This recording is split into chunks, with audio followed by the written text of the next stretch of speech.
അസ്സലാമു അലൈക്കും വറഹ്മത്തുള്ളാഹി വബറകാതുഹു.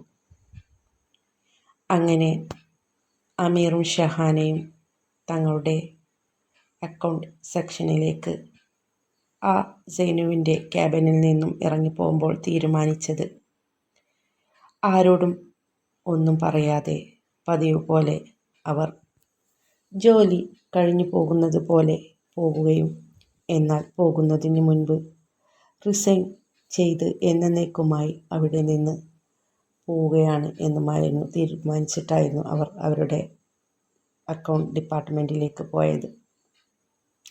അവിടെ എത്തിയതും നമ്മുടെ ഷഹാന അമീറിനോട് പറഞ്ഞു, അമീർ, നീ ഇവിടെ നിന്ന് പോയാലും എപ്പോഴും എന്നെ വിളിക്കണം.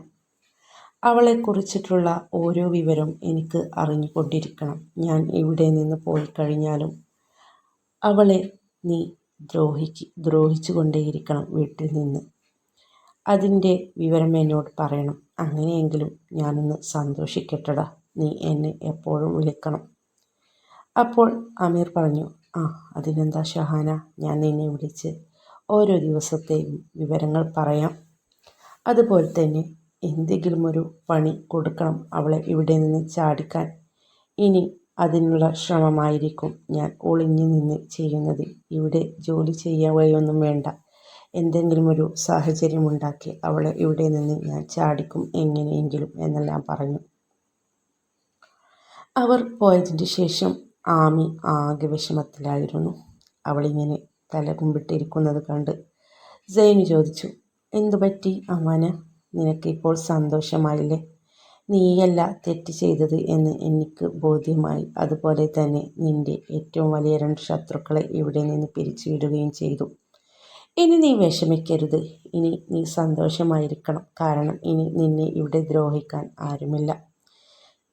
അമീർ ചെയ്തത് പോട്ടെ, ഷഹാന ചെയ്തത് ആലോചിച്ചിട്ടാണ് എനിക്ക് സങ്കടം. എനിക്ക് ഇപ്പോൾ ആ കുട്ടിയോട് സഹതാപമാണ് തോന്നുന്നത്. ഒരു വിഡ്ഢിപ്പെണ്ണ്. എന്നാലും തെറ്റ് ചെയ്തത് നിന്നെ ഇവിടെ നിന്ന് പുറത്താക്കാൻ നോക്കിയതല്ലേ, അതുകൊണ്ടാണ് ഞാൻ അവളെ ഇവിടെ നിന്ന് പറഞ്ഞയക്കുന്നത് എന്നെല്ലാം പറഞ്ഞു. ഇത് കേട്ടതും നമ്മുടെ ആമി വീണ്ടും തല താഴ്ത്തി പഴയപടി ഇരിക്കുകയാണ്, മൗനമായിരിക്കുകയാണ്, ഒന്നും പറയാതെ തന്നെ. അവൾ അങ്ങനെ ഇരിക്കുന്നത് കണ്ട് സൈനു ചോദിച്ചു, എന്തെങ്കിലും ഒന്ന് പറയടോ, നിനക്കെന്താ ഒരു വിഷമം പോലെ? ഇയാൾക്ക് എന്നോട് ദേഷ്യമുണ്ടോ? ഞാൻ അങ്ങനെയെല്ലാം പറഞ്ഞതിന് പിന്നെ അല്ലാതെ ഞാൻ എന്ത് ചെയ്യും?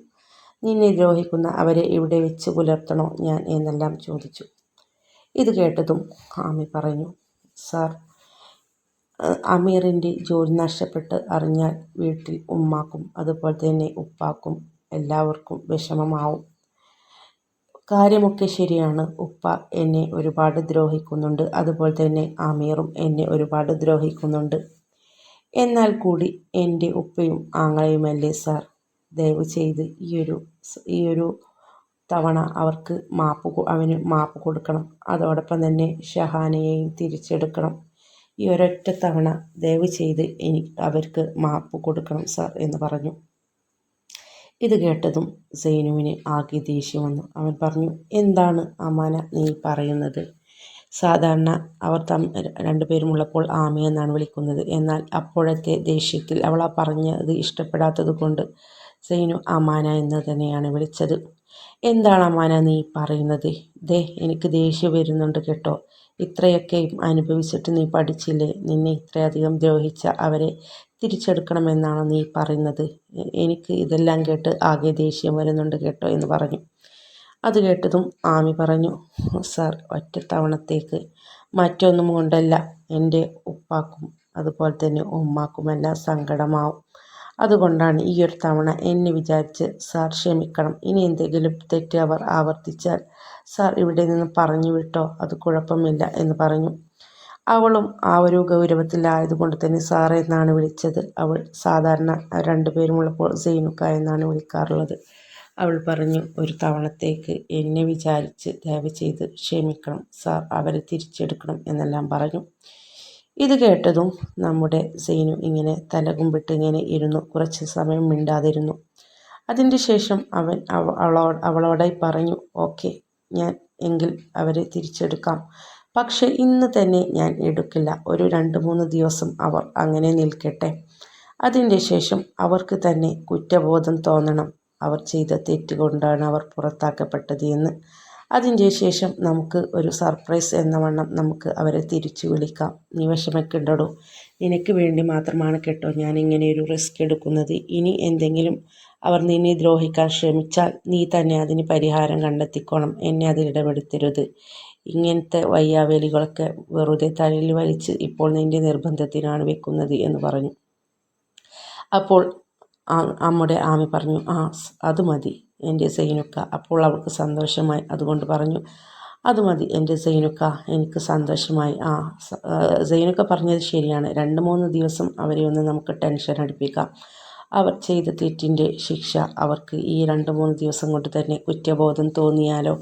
അതുകൊണ്ട് 2-3 ദിവസത്തിന് അവരെ തിരിച്ച് വിളിക്കേണ്ട. അത് കഴിഞ്ഞിട്ട് വിളിക്കണം കേട്ടോ, എനിക്ക് വാക്ക് തരണം, പ്രോമിസ് ചെയ്യണമെന്ന് പറഞ്ഞു.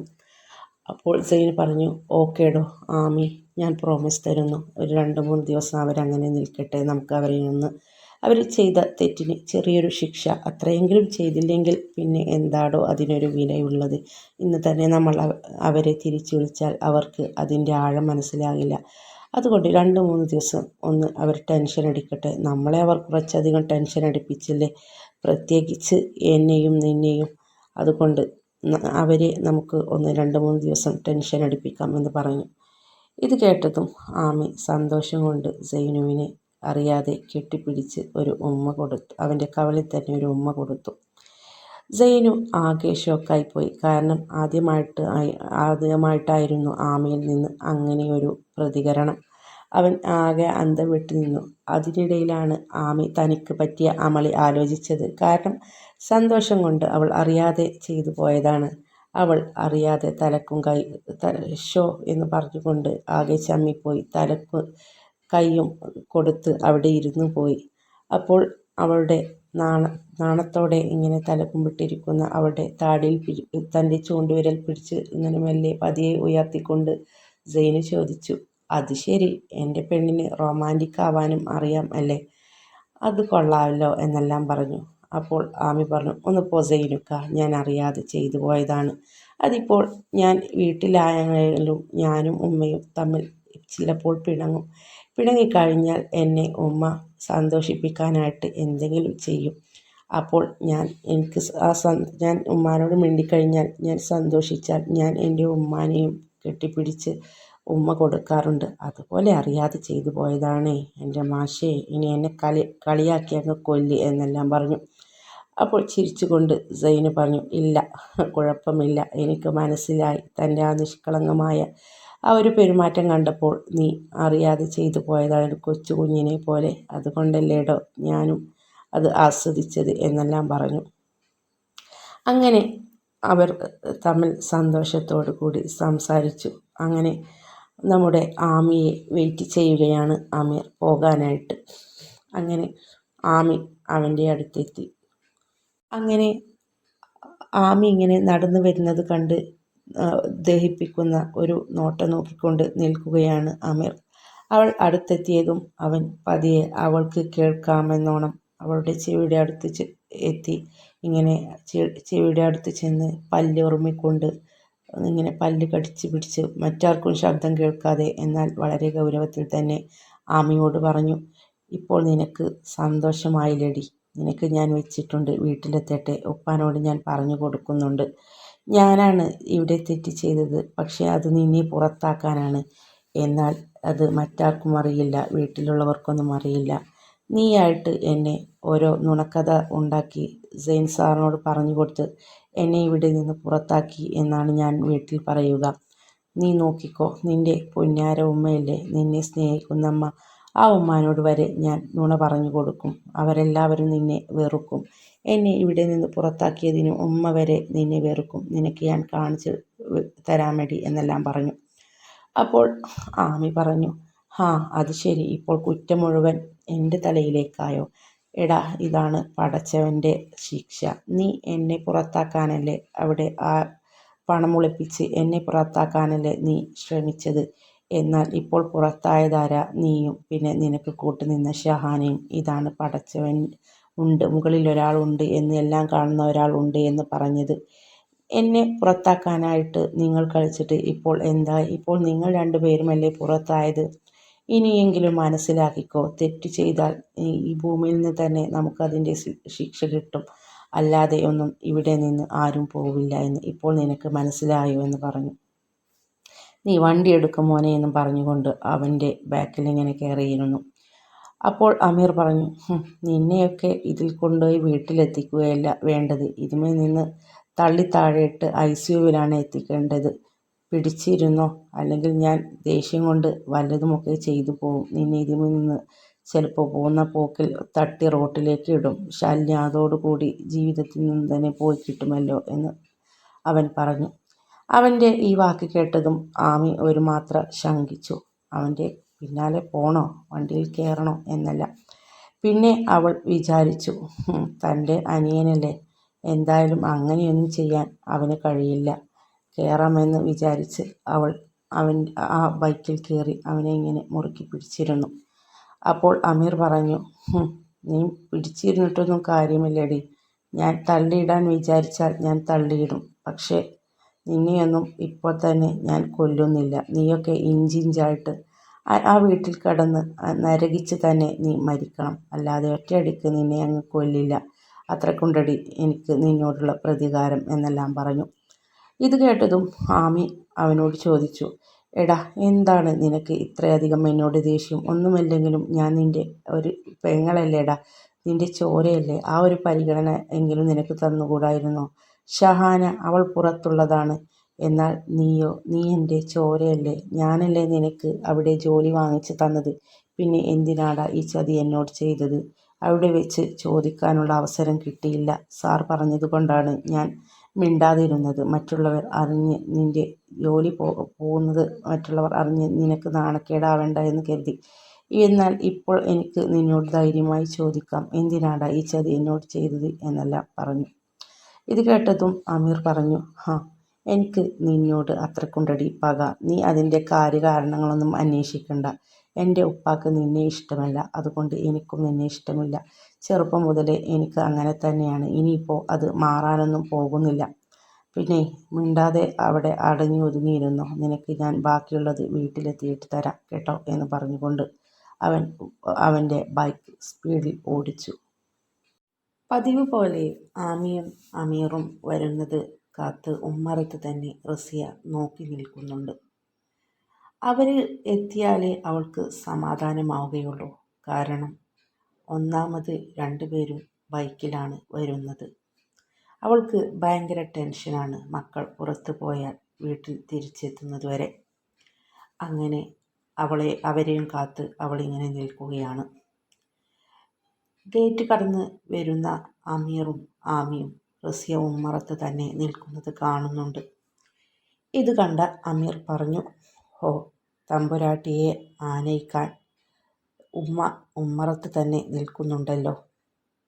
അപ്പോൾ നമ്മുടെ ആമി പറഞ്ഞു, എടാ, എന്നെ മാത്രമല്ലല്ലോ, നിന്നെയും കൂടി കാത്തിട്ടല്ലേ ഉമ്മ അവിടെ നിൽക്കുന്നത്. നമ്മളെ രണ്ടുപേരെയും അങ്ങനെ പറ. നീ എന്താ എന്നെ മാത്രം പറയുന്നത്? ഇത് കേട്ടതും അമീർ പറഞ്ഞു, ആ തള്ളക്കയുടെ എന്നോട് സ്നേഹം. എന്നെ കാത്തിട്ടല്ല, നിന്നെ കാത്തിട്ടാണ്. അല്ലാതെ എന്നോടൊന്നും അവർക്ക് ഒരു സ്നേഹമില്ല. നിന്നെ എപ്പോഴെങ്കിലും അവർ ഒരു വടിയെടുത്ത് ഒന്ന് അടിച്ചിട്ടുണ്ടോ?